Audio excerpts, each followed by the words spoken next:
Hey guys, Derek here with The Closet Doctor, and I have had a few people ask me questions about how we're gluing, how we're setting up the acrylic boxes, the coronavirus boxes. So I'm going to walk you through the jigs that I built, how I set them up, and how I designed them so that it can make your job easier. Let me show you what we've got. This jig here is the one that the first one that we placed it in after we've pulled it off of the heating element. So we put on the heating elements for 2.5 minutes. It's hot, and we can bend it, and we go ahead and we place it in this jig. And so I've got one in here now that's bent. It would be cooling there. A couple of things we did. So to set this up, set that aside. This is a top that we've got. I set it up to where it's about 1/4 inch smaller all the way around on the top. And we kind of just adjusted it to fit to where it bent and fit the top right. So all we did is scrap. One of the things that helped us, the corners don't bend at 90/90, so we just 45 and give it a little extra clearance that's on each corner. And we just screwed that in. So we heat it, we put it in the bender, we bend it and put it in here and let it cool. An additional item that we made was we noticed that sometimes it was cooling that the sides would bend way out. And so we made just a simple jig here on the top that we just put on the top to hold it in the same position so that it's ready to go. When we're done with the cooling jig, then we pull it out and we put it into what we call the gluing jig, or the next stage here. We actually built 5 of these that we've got in the shop, because when we're gluing it, it takes a while for the solvent to cure. We're going to put it in there and we want it to hold it still so that it gets a good bond. We don't want to move it. We don't want to be holding it by hand. So let me show you what we did here. We set it down, and locate it on there. And the first thing we did, we're using 3/16 acrylic. We took a piece of 1/4 inch and we glued that down around the perimeter of it so that it can slide in and out and has a positive stop in all 3 directions. Then we just took our bent piece and set it on here.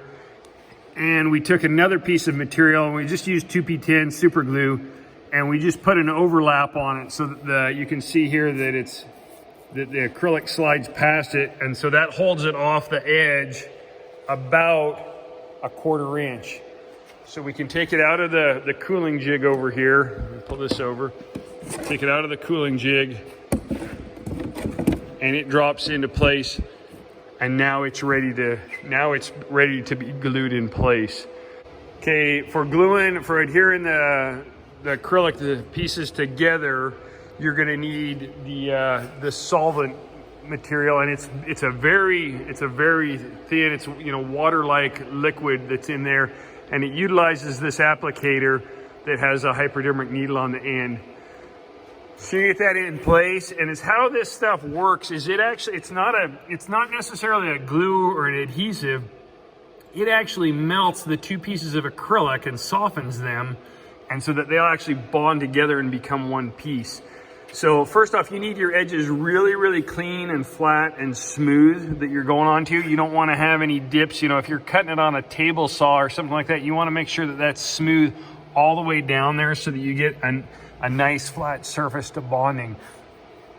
And so what you'll do is, this one's already glued, but you don't want to squeeze the bottle. One thing that I learned the first couple of times that I used this, the top kept coming loose. So check the top every time that you're going to use it, because you don't want it to spill all over your top here. And so all we do is we turn that upside down. Let me get one here that's it.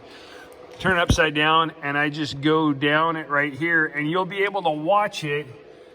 It's not dumping a lot. You're gonna be able to watch it, and the color, you can see this edge here is white as it's rolling in here, and I'll show you another video that you'll see the liquid suck in underneath that acrylic. You don't want to get too much. You don't want to have a whole bunch of puddling. You just want enough there to where it's sucking all the way across, and you're gonna go all the way around in one smooth motion.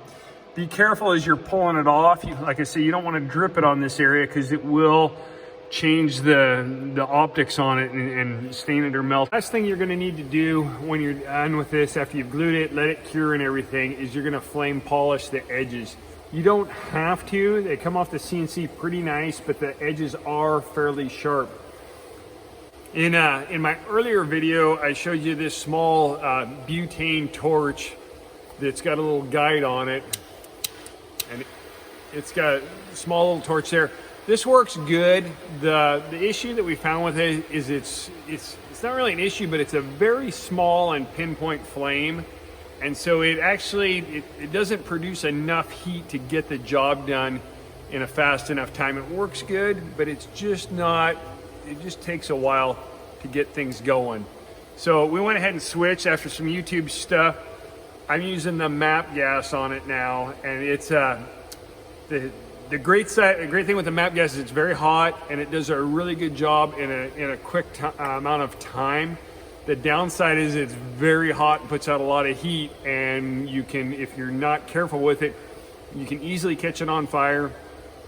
And you can put too much heat into it that it'll start to warp the box. So let me show you how I utilize that. First thing you want to do is blow everything off and make sure everything is clean.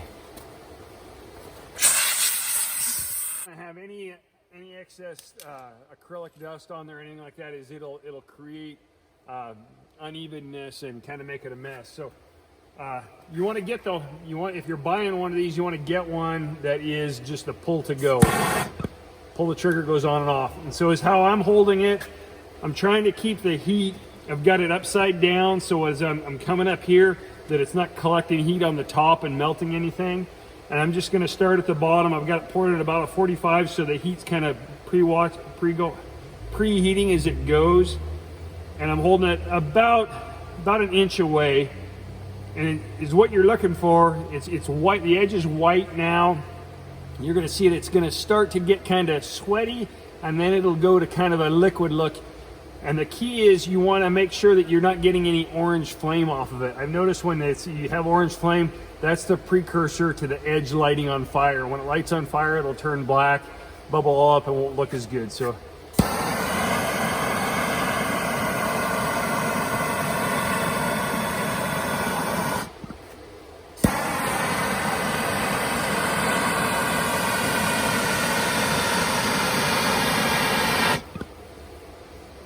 and so that's how you're going to finish it. I normally finish the whole thing. It cools. I'm just going to touch the edges to make sure that there's no sharpness. It'll take the sharp edge off of it, and it'll clear up the edge. You take it from the white finish that's there to a more clear liquid edge and make it look really good.